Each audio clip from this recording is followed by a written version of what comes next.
review will not contain any spoilers, nor will it touch on any character arcs or events. I also won't be spoiling any of the planets you visit outside of the first 4 or so hours of gameplay, and the potential 4th planet you can visit. Put down the Dimensionator, Nefarious! Put down the Dimensionator! Yeah, right.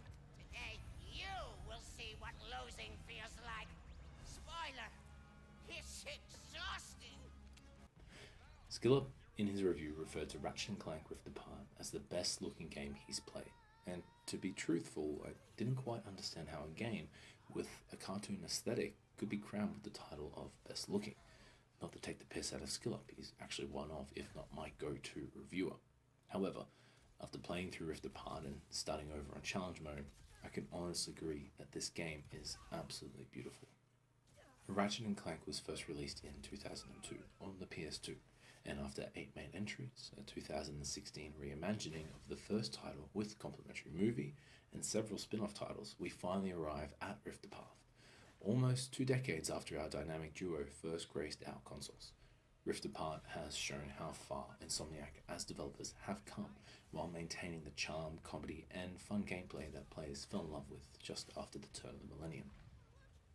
Rift Apart throws you into the action almost immediately, following a short cutscene which introduces our new secondary protagonist, Rivet, of whom I hope we see more of, or even perhaps our own game. We open to Ratchet and Clank at an award ceremony, with the transition from cutscene to gameplay being non-existent, something you must play to truly understand what you're seeing. Next minute, Dr. Nefarious makes an appearance and the entire dimension goes to pot. We're greeted by returning characters Captain Qua, Rusty Pete, and Skid, but you're not really paying attention to this, because Rift Apart is taking your eyes on an adventure. Insomniac has put so much care and attention into the tiniest details, not only in the environments, the big bombastic set-piece moments, the characters, or the enemies, but in the flora and fauna that dot the worlds you explore. To put such time and effort into these small touches, considering that some players may not notice, care, or ever actually see, says a great deal about the developers and how much they cared about their craft. Once again, Sony has shown that its first-party studio titles are the best in the business, with Insomniac recently stating that the PS5's power hasn't even been truly tapped into yet. PlayStation 5 owners have some truly special experiences waiting for them, especially considering we're only 8 months into this console generation.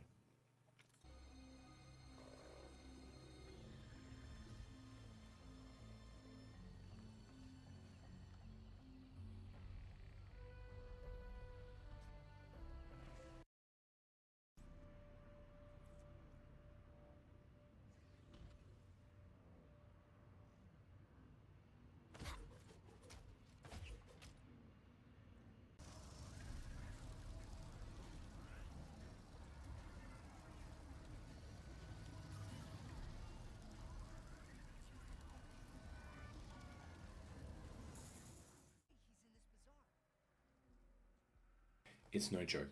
Rift Apart is absolutely stunning. I'm playing this on performance ray tracing mode, which was made available in the day 1 patch, and bugging me dead, I was constantly blown away with even the smallest details that the PS5 can bring out.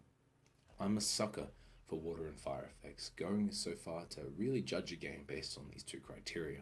A bad fire effect can just break immersion, see Cyberpunk 2077, and a bad water effect is honestly just sad, also see Cyberpunk 2077. But here we have some fantastic effects on display, with the reflections of the water looking like a glassy day down the Goldie. Speaking of reflections, everything that should shine shines, with ray tracing being put through its paces. You can see your own reflection or shadow and the neon lights of the city bouncing off every surface. It's really something to behold. Playing through Rift Apart has me thinking about the future of Sony titles that are being developed for both current and last-gen systems, as opposed to games being solely developed for the PS5. The 2 big guns that come to mind are Horizon Forbidden West and God of War Ragnarok, as these are being developed for the lowest common denominator, the PS4, with an upgrade to the PS5. This has me wondering if they'll be able to take advantage of the PS5's power, the same way Rift Apart has, and only time will tell. But back to the reason we're here, and enough kissing the bum with the graphics. They're amazing, and I'm nowhere near as talented as Digital Foundry, so I'll leave that to them. But What about the gameplay? Well, if you've ever played a Ratchet and Clank game before, then you'll be very familiar with the combat and feel quite at home here. It's like coming back from a holiday.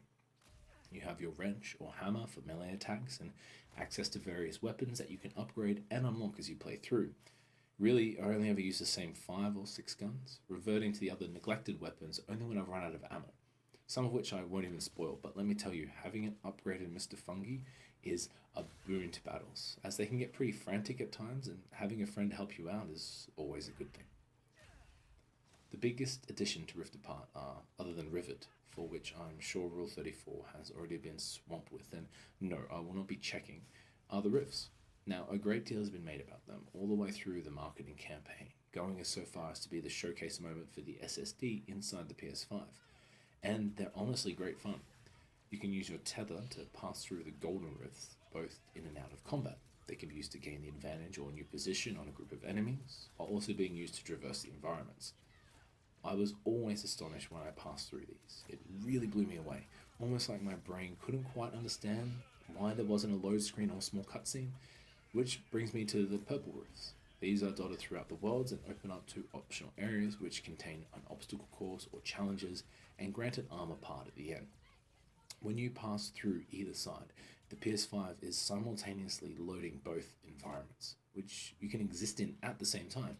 This is an incredible achievement for all future games and gameplay. The armor I just mentioned isn't just cosmetic, but provides a bonus for every piece you collect, and it's not locked to a single set.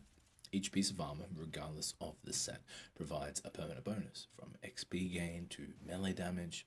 This is fantastic. You can wear the armor you like and still gain an advantage throughout your playthrough, and if you don't like the armor, you don't have to wear it, you still gain those bonuses.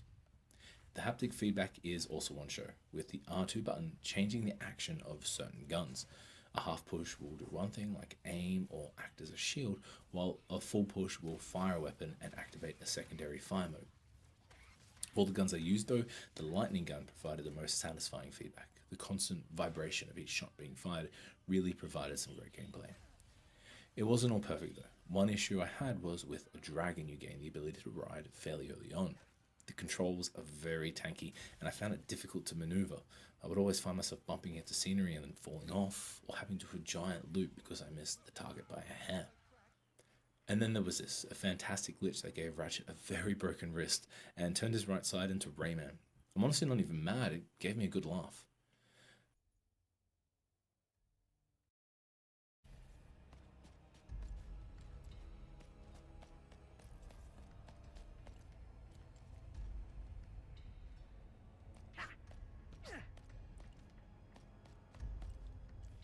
Playing Ratchet and Clank is exactly like playing a CGI movie, a recent Pixar or DreamWorks movie. Pick whichever one you want because Insomniac have crafted a game that looks exactly the same, if not better. Rift Apart will be remembered as a benchmark title for the PS5 and the industry as a whole, a game that studios will look to when developing future titles. If you're lucky enough to have a PS5, I cannot recommend Ratchet and Clank high enough. This is the type of game that has coming back for more and more. You know what I mean? Just another 10 minutes and I'll go to bed. Thank you very much for watching. Stay safe and take care. See ya.